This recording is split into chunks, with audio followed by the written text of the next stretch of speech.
So hello বন্ধুরা, কেমন আছো তোমরা সবাই? আশা করছি তোমরা সবাই অনেক অনেক ভালো আছো। তো অনেক দিন পরে আবার দেখা হলো, কারণ এর মধ্যে ভিডিও বানানো একটু স্তব্ধ হয়ে গেছিলো কিছু কারণের জন্য। তো সময় হয়ে উঠছিল না, তো আবার সময় বের করে তোমাদের জন্য ভিডিও বানালাম। তো আজকে ভিডিওটা বানাবো একটা পার্টিকুলার জিনিসকে নিয়ে। সেটা হচ্ছে, তোমাদের মধ্যে একজন বলেছিল যে ক্লাস 10-এ কোনো স্কলারশিপ এক্সাম আছে কিনা। তো দেখো, ক্লাস 10-এ স্কলারশিপ এক্সাম তেমন কিছু নেই, কিন্তু যেগুলো আমি দিয়েছিলাম সেগুলো সম্বন্ধে তোমাদের জানাবো, এবং কি কি হতে পারে, তোমরাও কি কি দিতে পারবে, সমস্ত ধরনের এক্সাম আজকে আমি তোমাদের বলবো। তাই মন দিয়ে শুরু থেকে শেষ অবধি শুনবে।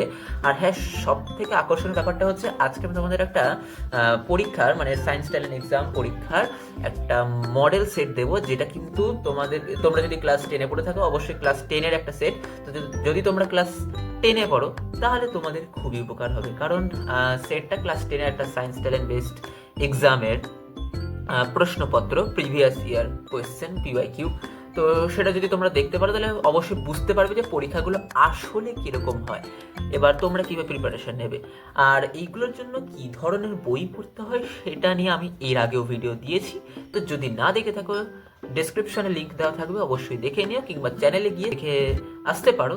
তো চলো আজকে ভিডিওটা শুরু করা যাক, আর বেশি বকবক না করে।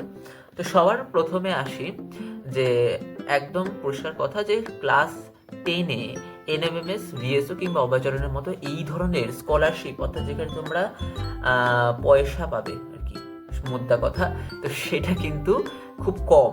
ঠিক আছে, ক্লাস 10-এ তেমন নেই, কিন্তু হ্যাঁ, সবার আগে যে স্কলারশিপের এক্সামটা করবো সেটা হচ্ছে বিবেকানন্দ স্কলারশিপ, এবং সেটা তুমি মাধ্যমিক পরীক্ষা দেওয়ার পরে পাবে, কারণ সেটা মাধ্যমিক পরীক্ষার নাম্বারের উপর তোমাকে দেওয়া হয়। আর সেটা মানে আলাদা কোনো পরীক্ষা দিতে হয় না, মাধ্যমিক পরীক্ষা দিলে তুমি সেটা পেয়ে যাবে যদি ভালো রেজাল্ট করো তাহলে। তো সেই ব্যাপারটা নিয়ে তাহলে তোমাদের চিন্তার কোনো ব্যাপার নেই, কারণ তোমাদের তো মাধ্যমিক দিতেই হচ্ছে, তো আলাদা করে তেমন কোনো পরীক্ষা নেই। এবার আমি তোমাদেরকে বলছি একে একে অনেক ধরনের পরীক্ষার কথা। দেখো, সবার প্রথমে আসছে, তোমরা যদি স্কলারশিপ পেতে চাও, তাহলে বিভিন্ন এক্সাম আছে, যেমন কি তোমরা অ্যালেন প্ল্যাটফর্মের কথা শুনেছো, অ্যালেন। তো অ্যালেন থেকে তোমাদের ট্যালেন্ট টেক্স পরীক্ষা নেওয়া হয়, ঠিক আছে। আর এটা কিন্তু কোনো স্পন্সর ভিডিও না, আমি তোমাদেরকে বলছি, ঠিক আছে।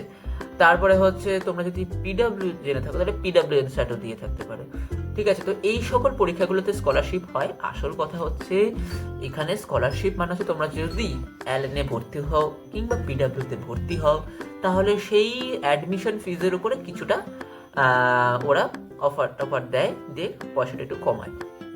আলাদা করে স্কলারশিপ পেতে গেলে খুব ভালো রেজাল্ট করলে তখন ওরা পায়। তো ব্যাপারটা হচ্ছে এইখানে, এই ধরনের স্কলারশিপ এক্সাম তোমরা দিতে পারো, যেটা তোমাদের কিন্তু আগামী দিনে অনেকটাই উপকারে লাগবে। আচ্ছা, তারপরে আসছি অন্য ধরনের এক্সাম, যেগুলো ঠিক স্কলারশিপ পাওয়া যায় না। তো দেখো, যেহেতু আমি নদিয়া জেলায় থাকি, তো তোমরা পশ্চিমবঙ্গ বিজ্ঞান মঞ্চের কথা হয়তো শুনে থাকবে, কারণ খুবই পপুলার। তো পশ্চিমবঙ্গ বিজ্ঞান মঞ্চ, আমাদের এখানে যে শাখাটা আছে, প্রত্যেক বছর দুটো পরীক্ষা নেয়, দুই ধরনের। একটা হচ্ছে গণিত অভিজ্ঞা। এই গণিত অভিজ্ঞাতে শুধু গণিতের উপরে প্রশ্ন থাকে। আর আরেকটা হচ্ছে আমাদের পশ্চিমবঙ্গ বিজ্ঞান মঞ্চের বিজ্ঞান মেধা অন্বেষণ বলে একটা পরীক্ষা হয়।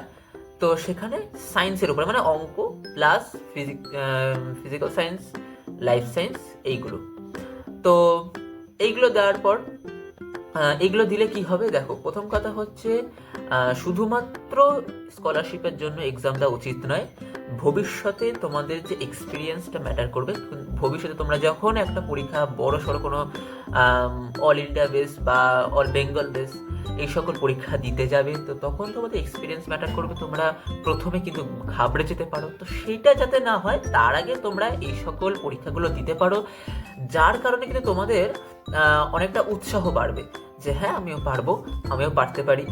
এবার সেটা ব্যাপারটা হয় কি, এই সকল এক্সাম দিলে তোমাদের নলেজটাও গ্যাদার হয়। আর এছাড়া তুমি এটাও দেখতে পারো যে তোমার আশেপাশে তুমি সবার থেকে মানে কতটা এগিয়ে আছো, কিংবা কতটা পিছিয়ে আছো, বা তোমাকে আরও কতটা পরিশ্রম করতে হবে, সে সম্বন্ধে একটা ধারণা কিন্তু তোমাদের চলে আসে। আর একটা পরীক্ষা আমি দিতাম, সেটা হচ্ছে তড়িৎ মেধা অন্বেষণ। তো সেই তড়িৎ মেধা অন্বেষণ, সেই ওই পরীক্ষারই যে ক্লাস 10-এর যে কোয়েশ্চেনটা আছে, আজকে তোমাদের দেব এই ভিডিওর শেষেই, জুড়ে থাকো। তো এই পরীক্ষাগুলোই আসলে ক্লাস 10-এ তোমরা দিতে পারো। এছাড়া দেখো ক্লাস 10 হচ্ছে মাধ্যমিক, তো মাধ্যমিকের পরীক্ষার জন্য প্রিপারেশনটাই তোমার মূল লক্ষ্য হওয়া উচিত। তো একদম পরিষ্কার কথা তোমাদের বলে দিলাম আজকে এই ভিডিওতে।